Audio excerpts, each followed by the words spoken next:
you've ever had a class in the DePaul Center downtown, this is probably a familiar sight. Lines of students jammed into the hallway waiting for an elevator.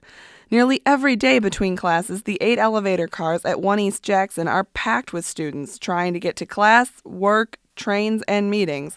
They're all in a hurry, and few of them are happy. The elevators are terrible. They're very inconvenient. There's always a long wait time to get to your next class. Well, they're fine other than during the minutes between classes because they can get really crowded. Sometimes it can be kind of annoying when you're trying to get to class and you have to wait downstairs to get up here. It takes 10 minutes sometimes. There's a lot of people.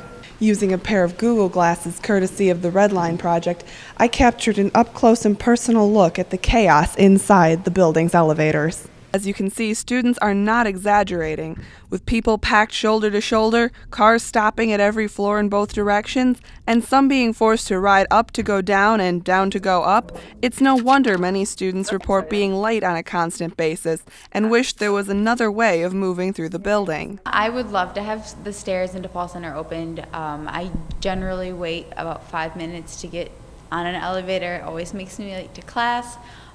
If their stairs were open, I would definitely use them.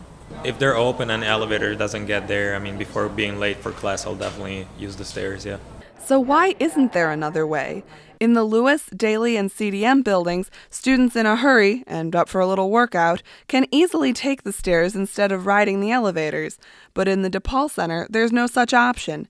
The building has stairs, but they're only accessible as an emergency escape, or if the elevators break down, as they did one day earlier this quarter. Vice President of Facility Operations Bob Janis said in an email this is because, quote, when the DePaul Center was redeveloped and renovated years ago, it was set up as the mixed-use building it is today following standard safety protocols at the time.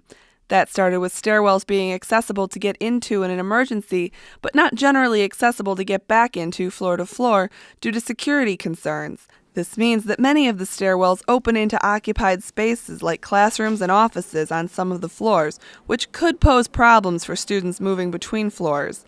In elevator shutdown cases, security staff are positioned to guard these doors, but as Janis explains, this would be expensive to do all the time. Some hope may be coming soon, though.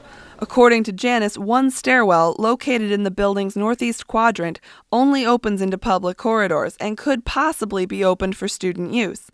Janis says this is an option that might be explored over the summer, writing, quote, what we could look at putting in place for fall is installing signage that helps to direct people to the northeast stair and modify the security hardware associated with it on floors 5 through 11. The stair could then be used for floor-to-floor movement by students and staff. It would not, however, be available to get into or out of at the first floor except in case of emergencies. While this stairwell may not solve all the DePaul Center's elevator problems, it could provide some relief. Until then, students are encouraged to stagger their classes and give themselves as much time as possible to get to them. For Good Day DePaul, I'm Jessie Malloy.